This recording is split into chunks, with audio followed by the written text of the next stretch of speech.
Hey guys, it's James with Take a Leap. Today I'm here with... McKenna. All right, McKenna, how has music helped you through a hard time? I've played the piano for a while, and just playing the piano has helped me de-stress when I'm stressed or overwhelmed with work, so that's been helpful for me. Well, in high school I did choir, and it probably kept me out of a lot of trouble, and I made a bunch of friends. It's called the song I'll Go Where You Want Me to Go, and it's because I just got called to serve a mission. I just love the song, and it relates to me. All right, sweet. Where did you get called to serve? Korea, Seoul, South.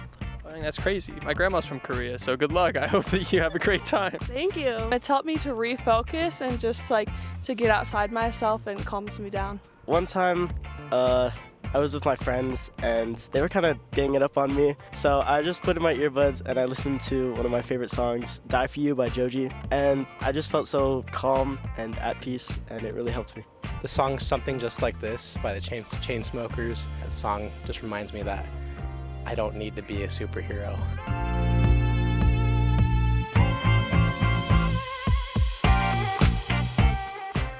Hello, everyone. Welcome back to the Take a Leap podcast. My name is Leah.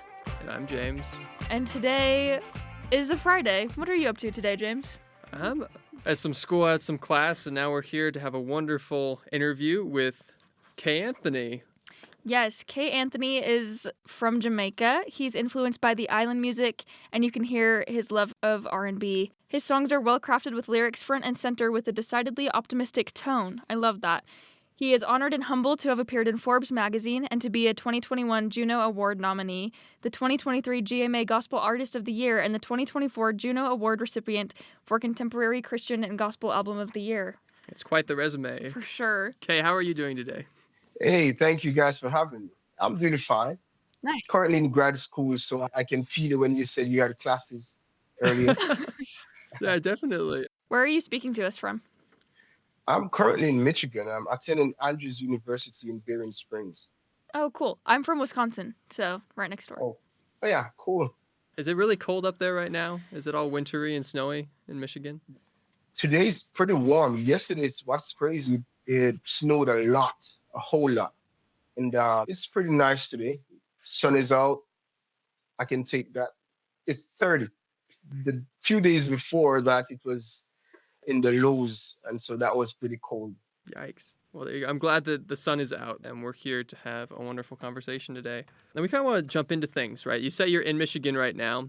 Of course, you've been nominated for JUNO Awards, won JUNO Awards, which are, of course, from Canada. But you're not from Canada. You're from Jamaica originally, right? Yes, I'm originally from Jamaica. Awesome. Could you talk to us a little bit about what that was like growing up in Jamaica, how that's influenced your spiritual upbringing and kind of the music that you make? So I was born in Montego Bay, Jamaica. Grew up in a place called Falmouth, Trelawney. I have one sibling. His name is David. Grew up with both parents.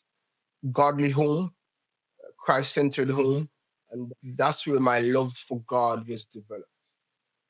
And that place is synonymous with the fastest man in the world, which is Usain Bolt. Not an active sprinter anymore. I grew up in Falmouth, attended Falmouth Seventh-day Adventist Church. Then I went to high school in Montego Bay. But prior to that, my passion was in track and field.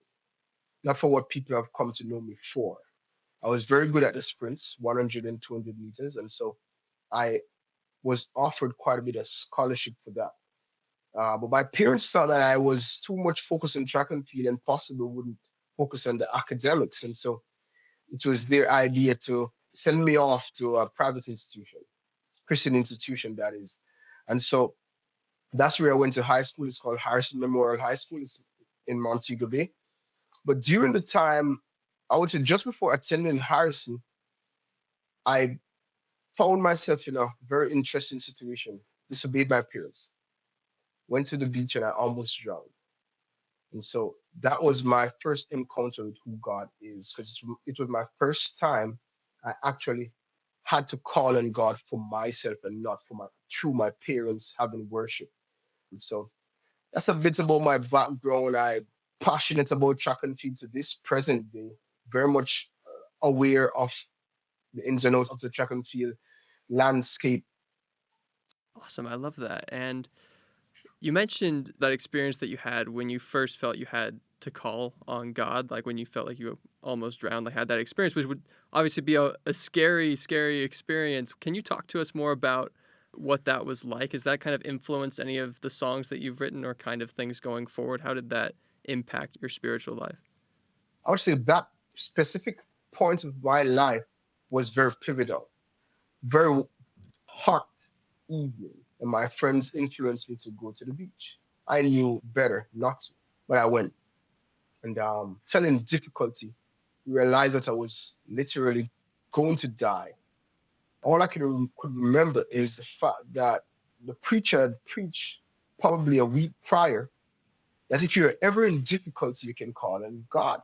And so we would normally have family worship, but it was my first time actually asking for God to do something for me and actually showing up for me. And so it was interesting. I prayed a very quick prayer and I said, hey, help. And interestingly, obviously, God didn't come down from the sky, but he sent someone. And I strongly believe that God impressed that person to come and save me because he said something that possibly only he could have known, and he would have gotten that from God. He said, don't give up, because I felt like I should. I'm coming to save you. And he did. What that did for me was allow me to realize that I could depend on God. I could call on him. And he wasn't just the God in the Bible. He wasn't just the God that people speak of in a way like, oh, he only worked for people in the past. But he was very active in my life at that point in time. And so I had committed to him that if he but saved me, I would give him my heart. And so over the years, I would say a lot of the songs that I've written comes from a place of being grateful, being appreciative of the fact that he saved me. Yeah, I love that. And I love that you talked about how your preacher gave this talk about praying to God and asking for help, and then the next week you were able to apply it. I think that's just a great testament of God's timing and how he knows time better than we do. So you came from Jamaica to the United States at some point, and I'm kind of wondering like when that is and what that transition was like and how your faith played a role in that, if at all. The transition was to Canada first. Oh, yeah. I lived in Saskatchewan, way colder than Michigan. That was interesting. I fell in depression. Never experienced that much cold and overcast situation. And so it was hard for me. But what I learned was that in the moments where you can't seem to figure it out or where it's depressing, God can show up in any situation. And so it was during those times I think I wrote some of my best songs, speaking to myself not to give up, a song titled Don't Give Up. I learned to persevere. I learned to work. I learned to strategize. I learned to put God first and center of my career. Then during all of that, I ended up having to transition to the US. It was as if I was starting over again. I had gotten some headway in music, was establishing myself, and this came up that, you want to go to the US at this point in time. As a family person, we took up the offer, not knowing what is going to happen. However, I was able to face the challenges, network, and God began a new process or continued the journey and the process that I was already established in Canada. It allowed me to see that, as I mentioned before, in difficult times, it all depended on the outlook, on how you want to perceive things. You can see it as hard, or you can see it as a challenge to overcome. And being the fact that my background is athletics, sometimes you need to be stretched a little bit to be fit in different circumstances. You're going to be stretched a little, one, to know and see what you're capable of. And so that's something that I learned during that transitionary period. As hard as it is, how am I going to overcome this? Is this too hard for me to overcome? Do I rely on my strength or do I rely on God? And so that moment taught me that I need to rely on God. Absolutely. I love that. And, you mentioned the gray, overcast, kind of depressing atmosphere of being in Saskatchewan and how that kind of helped you draw closer to God, though, despite that atmosphere. I had a similar experience because for a period of time, I was a missionary for the Church of Jesus Christ of Latter-day Saints in Tacoma, Washington, and Forks, Washington, which is also a very dark and cold place. And it was during the winter, and I remember it was just so depressing outside. And at first, I kind of let that influence my, my attitudes about what I was doing or my relationship with God. I'm like, oh, it's dark and depressing outside. I have to go outside and walk in the rain all day long. This is just awful as an experience, like as a physical, worldly experience. But as I took myself to God and put myself feeling like I was doing what he wanted me to do, feeling like I was sacrificing some part of myself being in that environment. I feel like I'd say there's few experiences that I've had other than that. I've just shared a very vague experience, but there's very few experiences in my life that have influenced who I am today as much as that. And it's so fascinating to me how God, he can be the light in a dark place. That's exactly what Jesus Christ is. And so it really resonates with me. I think God, too, can send other people to be a light in our lives. Like a few weeks ago, I was having a really hard time, and my friend came and surprised me and gave me like a little gift basket. It was so cute. Anyway, it just meant a lot to me, and I feel like she's also a spiritual person, and I love that God can work through other people to kind of reach us. It's one of my favorite things. Anyway, you can continue. No, definitely. I finished my monologue. But I kind of want to get more into the music, right? You talked about, you felt like you wrote some of your best songs when you were in that place. And you've continued to write music, and obviously you've been recognized, been nominated for multiple awards, and have won a JUNO Award for, I believe it was Contemporary Christian Gospel Album of the Year, right? That was for the Arrow album. Yes. Can you talk to us about what that was like the process of writing an album, what that experience is like spiritually, of course, as being a gospel album, but also that feeling of, winning the award? The processes tend to differ for each song. It could be something that could be possibly a discussion I'm having with someone, or I pass by someone and hear them having a dialogue, or it could be something that I'm going through. I like to write things from very personal experiences because I think, one, we have common experiences. And so it's very hard not to meet someone who have experienced hardship or challenges being a Christian. And so I tend to think about what is it that God has placed in my heart for the person to hear. And so the album Arrow, for the project, I am the arrow. God is the master archer. And for me to reach to the destination, he needs to apply some pressure. And sometimes in applying the pressure, you feel like you're going to break. It appears that the arrow in the archer's hand is being pulled back very far. But the archer, who's master of his work, understands how to measure the climatic condition, knowing exactly what the arrow needs to find itself at the specific destination. That's all of us. We have hopes, we have dreams, we have aspirations. We are born with a purpose. But we will not be able to fulfill that purpose without God, who's the master archer, who knows prior where he wants to put us.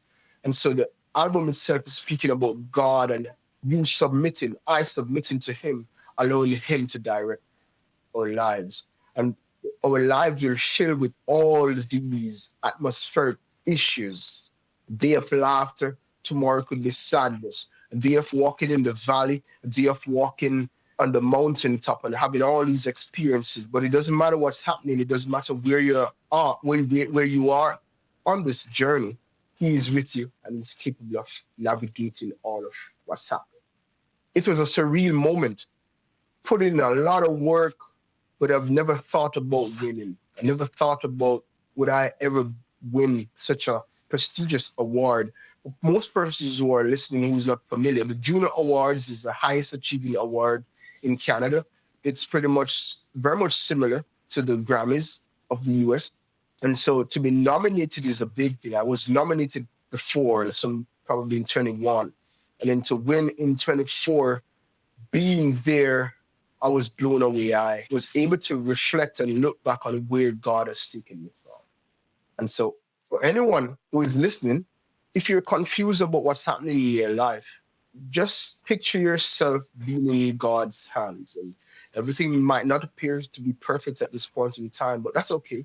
Some pressure sometimes needs to be applied so that the true self, the character that is not yet visible, will come to the top.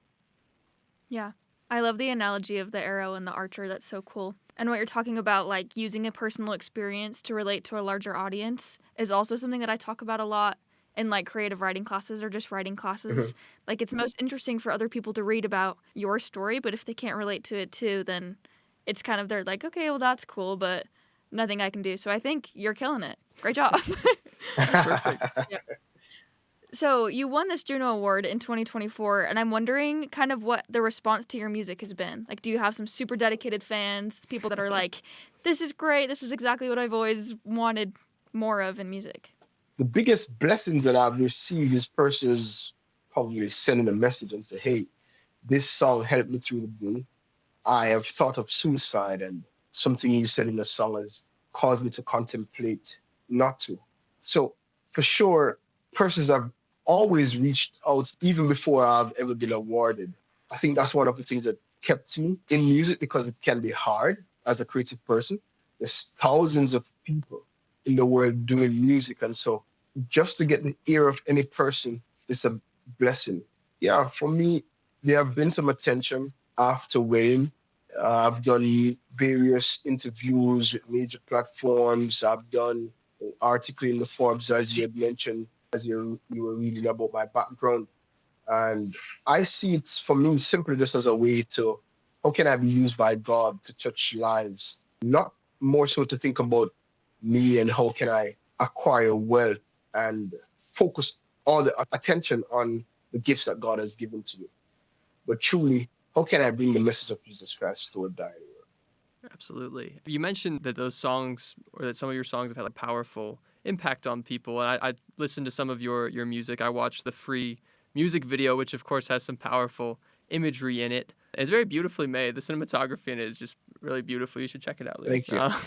I love that song. Can you talk to us a little bit about maybe the imagery in that song, in that music video, or maybe in another one that you feel personally connected to, or that's connected with other people a lot? Free. Very special song. Very interesting point in my career and my life personally. Obviously, if I wrote a song like that, it must be that, one, I wanted to see people free, or I needed to be set free myself. When I was writing that song, I was thinking about various things. For persons who, something that the church seemed to be afraid to talk about, who possibly can be caught in sexual sin and pornography. Or it doesn't have to be that. It could be suicidal thoughts. I wanted them to feel as if someone cared, that Jesus cared, God cared, I care, although you don't know me. And I'm reminding you that you can be set free. So you can see the image is powerful, not because it's my song, because I was so intentional with everything. When you're in sin, you sometimes can feel as if you're out in the wild, out in the boons by yourself, even though you're possibly in a crowd, because this is something that you're fighting and struggling with. So as much as though people are around you, within your mind, within your own space, you're alone. And so you can see the imagery where I was out in the bushes or out in the forest, and I'm walking alone, but that's not the only thing. Sin caused you to feel bound and blinded. And you can see that my eyes were blindfolded and I was bound. It was written from John 8:36, whom the Son sets free is free. And so I wanted people to understand, or any listener to understand, that it doesn't matter what the current situation is of your Christian walk, don't give up. It doesn't matter if you feel like you're failing and you have prayed about the same thing so many times. Don't give up. You can be set free. Very simple. The aesthetic is very simple, nothing fancy, but just for people to understand that keep crying out to God, keep praying, keep believing, because He promised that if you knock, He will answer, and He can change your heart. I love that. I love how you mentioned when you're talking about these things that can make us feel like we're trapped or make us feel like we're not free, like we need that freedom. Sometimes it is, right, our own mistakes, our own sins that make us feel that way, whether it's addiction or something else. Yeah. But that it's also sometimes things that are out of our control entirely, whether it's Yes. health or, like you said, with mental health, with suicidal ideation, that Jesus' promise is that he'll make our burdens light, not just that he'll free us from our sins, but also that he'll help us through anything. And I think that's just such a powerful message to share. And I love how brilliantly you do that with that song and with that video. So thank you so much for diving into it a little bit with us. Yeah, that's a great message. Don't give up. This is such a specific question, but I'm just curious as a writer if you have a favorite line that you've ever written. It's such a hard question. I'm so sorry. Yeah, that's hard. But your forgiveness is my only memory. That's an unbelievable line. I don't even know if I wrote that part. I wrote a song with my then producer, Kevin Wine Barger. But that line, many persons have messaged me about that line. Your forgiveness is my only memory. Yeah, I would say that's one of my favorites. Yeah, thanks. Awesome. I guess something else that we're curious about, that we're interested in kind of uncovering a little bit with you, is kind of like we've talked about your journey a little bit with music or your experience writing these albums and things like that. Are there any artists that you look up to or that inspired you when you were younger that made you want to follow this path? Oh yeah, there's a few. Being a Jamaican, probably the most famous singer is Bob Marley. I don't know, there would be some impact on my life. And someone that I really like who's not a Christian artist, just soulful singer. He's from Jamaica too. His name is Burris Harmon. But then I started listening to like Fred Harmon and DJ Khaden, Kirk Franklin. I like persons who have a raw, strong vocal tone, so like John Legend, Otis Redding. I like older music, also Sam Cooke.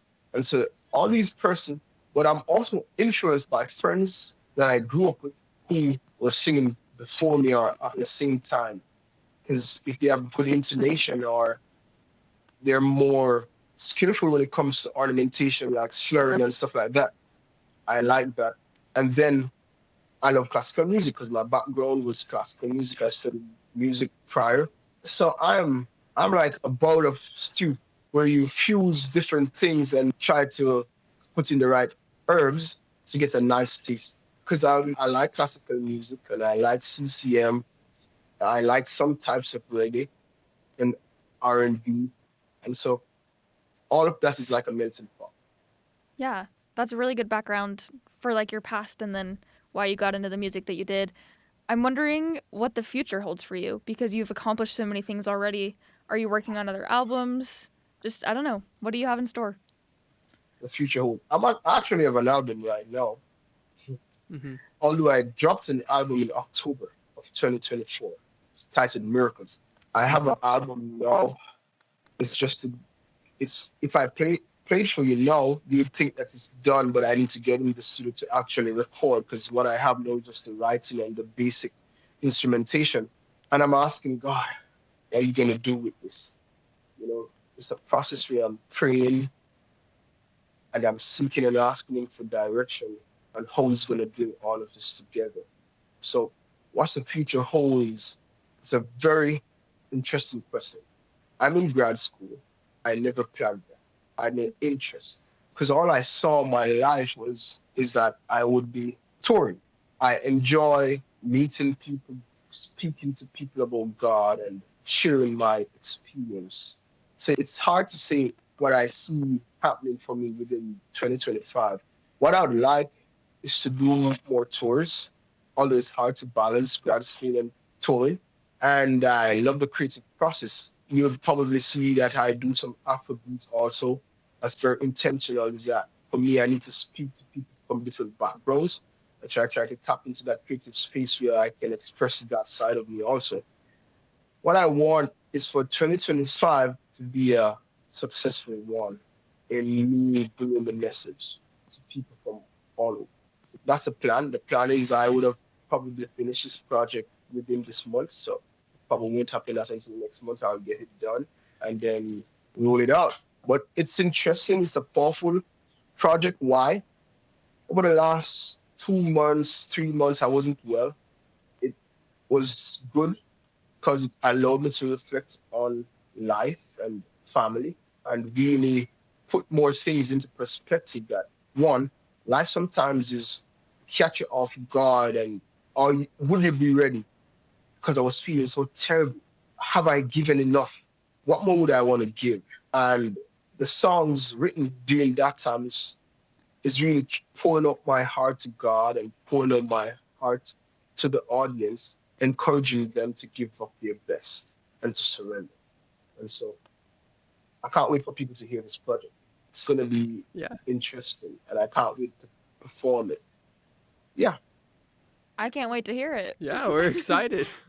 Yeah, thank you for taking the time. We're so honored. Yeah, thank you so much. As we wrap up, do you have anything that you want to talk about or any questions that you want us to ask that we haven't gotten to yet? Oh, not necessarily. I generally leave a text, which means so much to me. Proverbs 3:5-6. Trust in the Lord with all of your heart, and lean not to your own understanding, but in all your ways acknowledge Him, and He will direct your path. Absolutely. Perfect. Yeah, thank you so much. I think you're an amazing example of somebody who's done that and who's still doing that. We wish you the best of luck with everything. I know that the Canadian Sellout Music Awards are coming up. You've been nominated for a few things with that. We wish you all the best with those awards. Oh, I forgot about that. Oh, thank you. Thank you for reminding me also. It's okay. I won't forget. It was a pleasure meeting James and Leah. You too. Thank you so much to K. Anthony for talking to us today on Take a Leap. If you want to check out the video for his song Free, you can do that on YouTube, or you can go to Spotify and just listen to the song. And while you're on Spotify and YouTube, might as well subscribe to the Take a Leap podcast. We would really appreciate it. Take a Leap is a production of BYU Radio. We'll catch you next week.